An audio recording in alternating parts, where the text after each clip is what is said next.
compartir el posteo en las redes sociales de Alejandro Cacase, que ya está con nosotros, secretario parlamentario de la Unión Cívica Radical, respecto de este tema. Dice Alejandro, la peor deformación de los decretos de necesidad de urgencia es que se usen para sortear la falta de mayorías parlamentarias. Eso lo hace un instrumento no de emergencia, sino imperial. Acá el presidente hace lo que no le permitimos en la ley bases: tocar el Fondo de Garantía de Sustentabilidad e incumplir la ley de administración financiera. Alejandro, muy buenas noches. ¿Cómo te va? Pablo? Un gusto ¿Cómo estar estás? acá. Gracias por la invitación. Gracias por haber venido. ¿Por qué este enojo? ¿Cuál es la preocupación? ¿Por qué digo eso? Ellos ya lo trataron de meter a eso en la ley bases y buscaron modificar. Esto que cuenta que contornan. Claro, lo que han sacado por el DNU lo habían Sí. buscado meter en la ley bases, ahora lo volvieron a meter en la ley de presupuesto. Y en su momento tuvimos nosotros una reunión con el presidente del Banco Central, con Bausili, y también con Kirno, que es el secretario de Finanzas, y le dijimos que no estábamos de acuerdo. Si no estábamos de acuerdo en ceder las facultades del Congreso para el manejo de la deuda, que corresponden por la Constitución, ni estábamos de acuerdo en esto de quitarles los requisitos o las limitaciones que tienen para reestructurar deuda. Originalmente nos habíamos puesto de acuerdo en otra versión, otra alternativa. Bueno, finalmente se decidió sacar eso de la ley bases y ahora sorprendieron con esto por el DNU. Entonces, cuando digo esto de la deformación y el enojo, es porque se termina usando el DNU no como una herramienta porque hay necesidad, urgencia ni ninguna emergencia, sino para sortear las mayorías legislativas. Es decir, sabiendo que no cuentan con los votos ni las mayorías para aprobarlo en el Congreso, lo sacan por DNU. Por eso decís que es una actitud imperial. Por eso digo es imperial, sí, no es no republicano, es no democrático. Claro. Se usa para saltear mayorías. Ahora, permíteme una cosa. Hernán. ¿Tengo que inferir o tenemos que inferir de eso que entonces ustedes van a estar en desacuerdo con el DNU? Sí, estamos en desacuerdo con ese mecanismo para pero digo, la deuda. ¿van a voltear? Bueno, no se ha discutido eso en concreto, pero se podría trabajar en un rechazo. Y es más, creo que ya pasó el tema con la CIDE, viste que se impulsó el rechazo de ese decreto. Creo que hay que tratar el régimen legal de los DNU completo, digamos. No puede ser esto de que es más fácil legislar por DNU que legislar por ley. Si los dos rechazos. Claro, vos presentás un proyecto de ley y necesitas que sea sancionado por las dos cámaras. Vos dictás un decreto de necesidad de urgencia y aunque una cámara te lo rechace, igual sigue teniendo vigencia. Eso es un sinsentido. Si vos no tenés la aprobación de las dos cámaras para un proyecto, eso no puede ser ley. Entonces, dictarás algo provisoriamente como decreto de necesidad de urgencia, pero con el paso del tiempo, si las cámaras no te lo aprueban, eso se tiene que caer, porque si no, se termina usando, como en este caso, para decir, che, no tengo mayoría, no me lo quieren los bloques en el Congreso aprobar, bueno, lo saco por ley. En eso es grave institucionalmente. Ahora, en el tema de fondo en sí, estás en definitiva permitiendo que el Estado se endeude contra los beneficios para los argentinos. Es decir, la ley te exige que vos tengas que mejorar plazo, monto o interés. Al quitar esos requisitos de la ley, quiere decir que podés hacer una negociación de reestructuración de deuda que sea perjudicial para el patrimonio del Estado. Le estás autorizando directamente a hacer eso. Ni que hablar que eso va a terminar siendo enjuiciado. O sea, me parece irresponsable del gobierno hacerlo por DNU porque es una autodelegación. Los funcionarios... Perdón, ¿por qué va a terminar siendo enjuiciado? Y porque va a haber responsabilidad patrimonial de los funcionarios que tomen decisiones de deuda de esa manera. Es decir, si en enero o en febrero hay una reestructuración de deuda que es perjudicial al patrimonio del Estado porque empeora en el plazo, el interés, el monto, y quien le ponga la firma a eso, obviamente que va a terminar teniendo responsabilidad patrimonial. Entonces, lejos de cubrirse de eso, si lo hubieran llevado al Congreso, el Congreso lo autorizara, tendrían cobertura legal con eso, parece que es un error porque se están autorresponsabilizando a partir de esa autodelegación y después pasa lo que él decía, genera desconfianza. Yo hoy estuve en un almuerzo que me invitaron un grupo de inversores que vino de distintos países que sigue el tema de la deuda argentina y le generó sospecha. ¿Le metió ruido? Pero claro, le generó sospecha porque lo hacen sorpresivamente, lo meten por el DNU, no se trata por ley, además, y dicen, ¿por qué se están dando estas facultades para canje? Obviamente en un terreno donde las reservas siguen negativas en 7.000 millones de dólares, no se sabe si se van a contar con los fondos, Creo que en el fondo creen que Milei tiene una voluntad de pagar a los acreedores y lo ha ratificado. Pero que tiene dudas sobre el fondo. Pero si se da esta herramienta es porque dicen, y no nos irán a meter un canje forzosamente. Claro. No, es interesante lo que dice Alejandro respecto de una cosa en particular que obviamente te genera dudas si vos sos inversor, que es esta cuestión de la autodelegación de facultades. Las facultades se supone que te las da el Congreso, pero vos con un DNU te las autodás. Sí. Decís, bueno, yo hago la tarea del Congreso y me autoautorizo lo que me tendría que delegar ellos. Es muy fuerte, porque visto así vos decís, claro, lo están haciendo porque no tienen los dólares.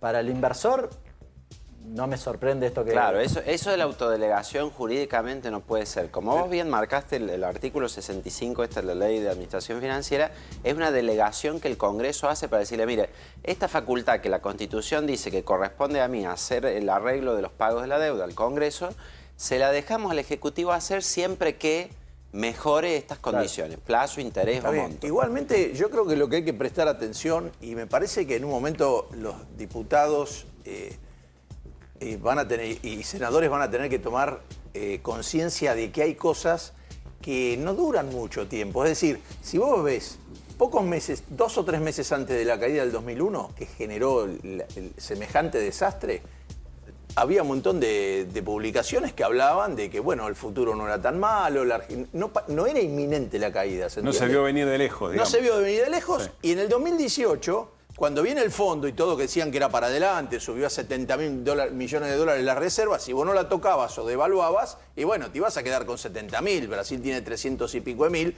era una proporción lógica. Pero que la rifaron en 20 días, se fumaron 15, con lo que decía Milei de Caputo. Entonces digo, estas cosas, si se hacen rápido, y cuando la gente está media distraída y todos dicen, no pasa nada, estamos todos haciendo ahora el blanqueo, y de pronto en 3 meses tenés otro montón de deuda sumada, cuando es un país que ya está complicado, ¿no? Sí, claro, por eso es que hay que ir monitoreándolo. Es decir, nosotros ya tenemos un problema de sostenibilidad de la deuda. La deuda...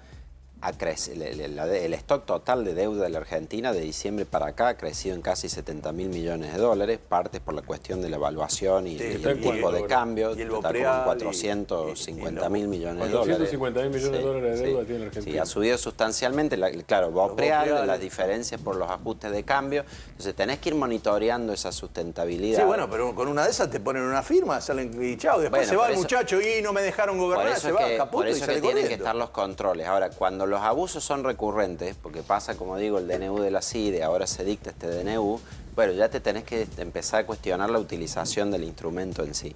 Ahora, Alejandro, por supuesto, vos lo marcaste bien, 2 problemas. Por un lado, el manejo de la deuda específicamente y los riesgos que conllevaría hacerlo en perjuicio de los intereses nacionales. Sí. Después está todo el andamiaje y la decisión política de no cumplir con los acuerdos eventualmente, ¿no? O tratar de hacerlo de una manera que no se corresponda al Congreso. Y va la pregunta. Sí. ¿No es momento para el bloque del que sos secretario parlamentario decir, che, le dimos las famosas herramientas, les dimos todo lo que necesitaban para poder gobernar y resulta que todo aquello que no lo dimos y negociamos nos lo tiran para atrás? ¿No hubo una irresponsabilidad teniendo en cuenta esta situación de lo que la Unión Cívica Radical le otorgó a un gobierno sin pensar lo mismo y sin creer que estas fueran sus políticas? Sí, a ver, hay cosas en las que nosotros le ponemos límites, que es en el ajuste básicamente. Decimos con las universidades no, con los jubilados no. Después tuvieron algunos del bloque. Bueno, después tuvieron los vetos del presidente, pero la Unión Cívica Radical impulsó tanto el proyecto de jubilaciones como el proyecto de las universidades. No alcanzamos los 2/3 después, pero esos son límites que se han puesto sobre el ajuste. La otra crítica la tuvimos por lo de la ley base, pero la verdad que nada de esto que está haciendo son facultades que surjan de la ley base. Eso quiero diferenciarlo también. La ley base... No, pero me refiero a la actitud de un gobierno que en una negociación retira esto porque si no se lo aprobaban y te meten un decreto que tiene que ver con la deuda pública en algo vinculado al ANSES. Sí, vos estás mirando con quién estás negociando y a quién le estás dando. Por supuesto que hay molestia por eso, porque como te digo, vos te sentás en una mesa de negociación, arreglás 4 cosas diciendo esto te concedemos, esto no, y ahora lo que no le concedimos lo saca por DNU. Claro. Sí, claro. No es que lo haya hecho por las facultades que nosotros le dimos, porque no tienen que ver con esto. Yo entiendo a la hora de evaluar con quién te sentás a hacer acuerdos que después no son cumplidos. Están incumpliendo parte de lo que se había acordado que no fuera parte de la ley base. Y eso...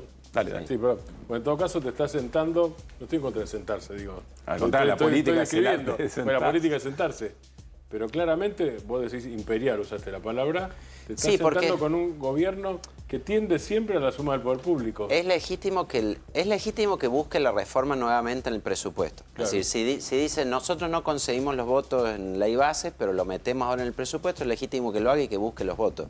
Lo que está fuera de las reglas de juego del sistema es que diga, como no conseguí los votos, te lo meto por DNU. ¿Y esto cambia algo en la manera en que el bloque se sienta a negociar lo que viene? ¿Sienta un precedente a la hora de los acuerdos futuros? Nuestra actitud es siempre de que aquello que esté bien para el país y que son reformas positivas las apoyamos, y aquello que no, no. Ahora también, ¿qué pasa? Por ejemplo, en el presupuesto creemos que presupuesto tiene que haber y el gobierno tiene que tener un plan y hay que aprobárselo. Pero después veo normas en el presupuesto. Por ejemplo, suspender la ley de financiamiento educativo. No estamos de acuerdo. O quieren desenganchar la actualización de las asignaciones familiares. Viste que Milei habló en el Congreso esto de la regla fiscal y dijo la regla fiscal es que se ajustan todos los gastos discrecionales, pero no los que son automáticos. El problema es que con las asignaciones familiares las quita de la actualización automática, o sea, la vuelve un gasto discrecional. Bueno, eso no estamos de acuerdo. Hay normas dentro del presupuesto que creemos que no se deben aprobar. Y después tenemos problemas con reformas que impulsamos, que el gobierno nos ha dicho que acompaña y a la hora de los bifes se retira. Hoy nos pasó con el tema sindical. O sea, que nosotros habíamos impulsado la reforma laboral, la metimos en ley base, fuimos ahora por lo sindical, hoy estábamos a punto de firmar el dictamen y el gobierno se retiró. Y cuando ustedes se sentaron a firmar, ¿creían que tenían el acuerdo? No, bueno, nos avisaron 5 minutos antes, pero hubo que suspender la reunión porque contábamos con las firmas de ellos y resulta que salieron, arreglaron con la CGT y nos dejaron colgados. Entonces eso... Ustedes tenían un acuerdo con las radicales con la Libertad Avanza. Claro, y con el PRO. La Libertad Avanza lo rompió. Y con el PRO. No, lo que pasa es que nosotros estaba incluido el tema de que no había reelección permanente. No, claro, bien, sí. pero Estaba eso. había el acuerdo. Sí, nosotros dentro de la ley base habíamos metido el tema reforma laboral, acordamos con el gobierno que estuviera ahí. En ese momento hubo consenso como para sacar los temas vinculados a contrato individual de trabajo y se dejó lo colectivo para luego.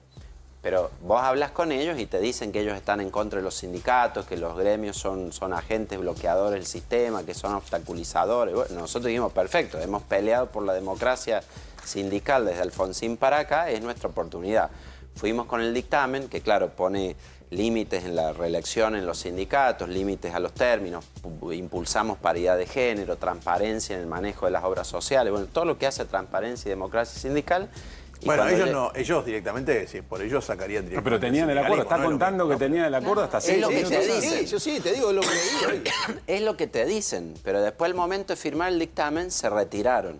Con lo cual también... Sí, Tetaz estaba a cargo de eso. Sí, claro, es el presidente de la comisión. Con lo cual también hay mucho discurso en la Libertad Avanza de esto ir en contra de la casta, el privilegio, ¿verdad? Y a la hora de tomar las definiciones se pusieron... Tengo que hacerte la última y tengo que ir a la tanda, si no me liquidan, Alejandro. Si el gobierno cumple con su palabra y veta totalmente el financiamiento universitario, ¿el bloque de la Unión Cívica Radical va a insistir con el proyecto? Sí, vamos a insistir.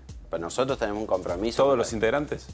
Bueno, aspiramos que sí, ¿viste? No puedo controlar lo que cada uno hace, pero el radicalismo defiende la educación pública y la gratuidad de la universidad es clave para eso, así que hay que financiarla.